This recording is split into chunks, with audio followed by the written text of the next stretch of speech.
مرضی دفعہ بتا دو، اگلی دفعہ آ کے پھر بھول جاتا ہے. یہ بچہ بدتمیز ہے، یہ بچہ ٹیچرز کی رسپیکٹ نہیں کرتا. پتہ یہ چلا کہ یہ تمام لیبلز اصل میں ڈائگنوزز تھے. تو یہ اگر ہم یہ کہتے ہیں کہ یہ بچہ آج اس کو سکھاتے ہیں کل بھول جاتا ہے، آپ یقین کریں وہ ڈسلیکسیا کی علامت ہے. اگر کہا جاتا ہے کہ یہ بچہ ڈھیٹ ہے، بات نہیں سنتا اور بھاگا پھرتا ہے، تو یہ ADHD کی علامت ہے. اگر یہ کہا جاتا ہے کہ یہ بچہ بڑوں کی رسپیکٹ نہیں کرتا، تو یہ ODD کی علامت ہے. ٹھیک ہے. اب جب چیزیں ڈائگنوز ہو جاتی ہیں تو مزے کی بات یہ ہے کہ ان کا علاج بھی ہو جاتا ہے. دیکھیے، ایک ڈسیبلٹی ہوتی ہے، ایک شخص ویل چیئر پہ بیٹھا ہے، آپ کو نظر آ رہا ہے، آپ اس کے لیے جگہ چھوڑ دیتے ہیں، جو ادب کا تقاضا ہے وہ پورا کرتے ہیں، جو اس کے ساتھ یہ چیز آپ کو نظر آ رہی ہے. اس کے بعد سماعت کسی کی خراب ہے، وہ چیز نظر آ رہی ہے. اب جو چیز کا میں ذکر کر رہی ہوں اس کو ہم ہڈن ڈسیبلٹی کہتے ہیں. ہڈن ڈسیبلٹی کا مطلب ہے نظر نہیں آ رہا، پتہ نہیں چل رہا دوسرے کو، اور دوسرا بالکل اس چیز کے بارے میں سینسیٹیو نہیں ہے. تو ایسی چیزوں کو ہم ڈسلیکسیا کہتے ہیں. اور ڈسلیکسیا آج کل بچوں میں بہت زیادہ تعداد میں ڈائگنوز ہو رہا ہے. ایک عام کلاس میں چلے جائیں، 4 بچوں کو ڈسلیکسیا ہوگا. آپ کو سمجھ ہی نہیں آئے گا کہ ان کو آپ پرچہ دے رہے ہیں اور ان کو الٹا نظر آ رہا ہے. مطلب آپ نے تو ریڈنگ کے لیے مٹیریل دیا، ان کو الٹا نظر آ رہا ہے. اچھا، اب ان بچوں کو ایک خاص طریقے سے پڑھایا جاتا ہے اور تو وہ پڑھ جاتے ہیں اور بڑے بڑے مشہور شخص بنتے ہیں. فار ایگزامپل آپ کا بل گیٹس، ان کو ڈسلیکسیا ہے، مگر آپ یہ دیکھیے کہ ان کو صحیح طریقے سے پڑھایا گیا تو یہ کمپیوٹر کی دنیا میں کتنے آگے نکل گئے. جس طرح ہیلن کیلر کی مثال دی جاتی ہے کہ ان کی بصارت نہیں تھی، ان کو نظر نہیں آتا تھا، مگر جب ان کو صحیح طریقے سے پڑھایا گیا تو وہ آج ہمارے لیے مشعل راہ ہیں.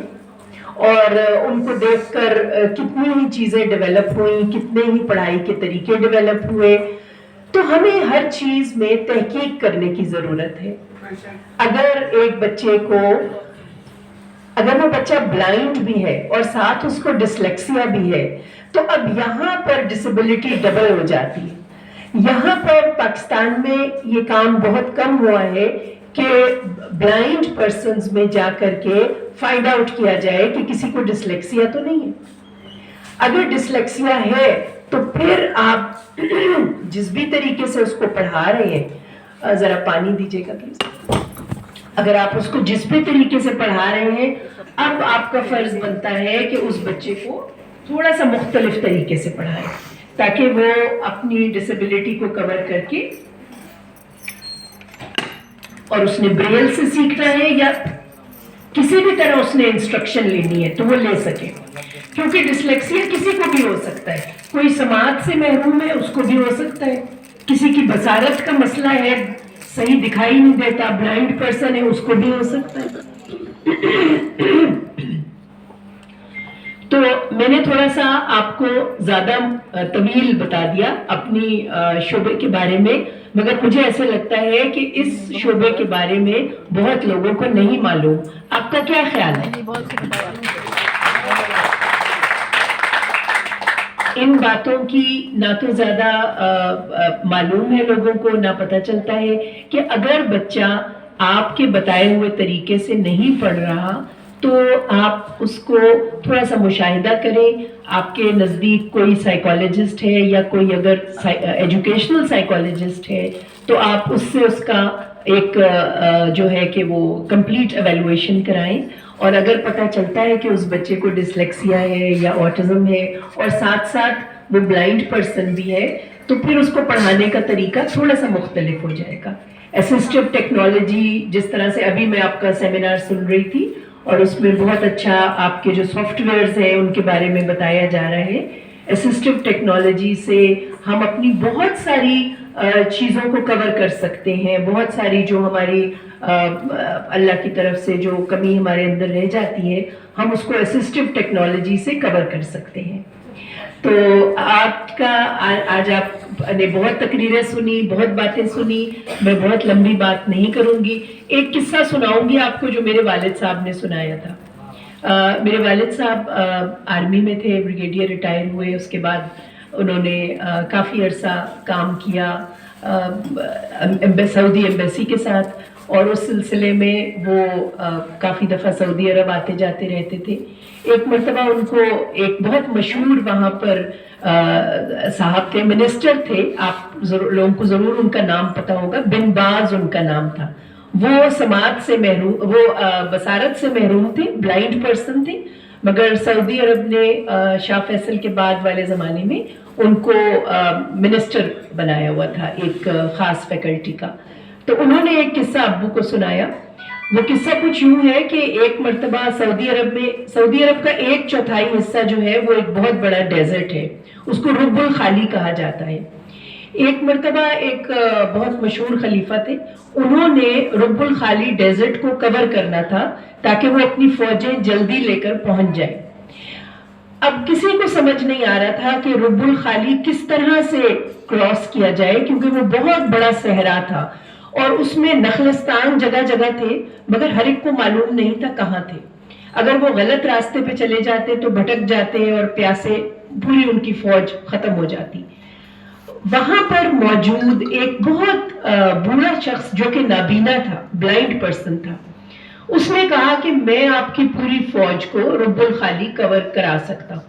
اور آپ پھر دیکھیے کس قدر مثالی کارکردگی ہے کہ اس نے پوری فوج کی ذمہ داری لی اور ان کو لے کر اس طرح سے رب الخالی کراس کروایا کہ جب وہ 12 گھنٹے سفر کر لیتے تو ایک نخلستان آ جاتا, پھر 12 گھنٹے سفر کر لیتے تو ایک نخلستان آ جاتا, اور وہاں پر وہ پانی پیتے, اپنے اونٹوں کو پانی پلاتے اور آگے چلے جاتے. یہ واقعہ آج تک میری میموری میں موجود ہے, اور میں اپنے ابو سے بار بار پوچھتی تھی کہ ایک بلائنڈ پرسن, ایک نابینا شخص کس طرح سے ایک پوری فوج کو ایک صحرا پار کرا سکتا ہے. تو میرے ابو نے بتایا کہ بیٹا, اس وقت میں پی ڈی ایف کے ساتھ نہیں جڑی ہوئی تھی, شکیلہ کو اور ان کو نہیں میں جانتی تھی بالکل, مگر ابا جان نے بتایا کہ ایسا ہے کہ جب اللہ تعالیٰ ایک صلاحیت آپ کی تھوڑی کم کرتا ہے تو باقی بہت سی صلاحیتیں بڑھا دیتا ہے. آپ اپنے اوپر بہت کانفیڈنس اور بہت اعتماد رکھیے, اور زیادہ سے زیادہ پڑھنے کی اور سمجھنے کی کوشش کیجیے, کیونکہ بصارت اور بصیرت دونوں میں فرق ہے. اگر اللہ بصارت لیتا ہے تو بصیرت عطا کر دیتا ہے. اس بصیرت کو آپ مشن راہ بنائیں اور اس بصیرت کو اسٹیمولیٹ کرنا پڑے گا. کس طرح؟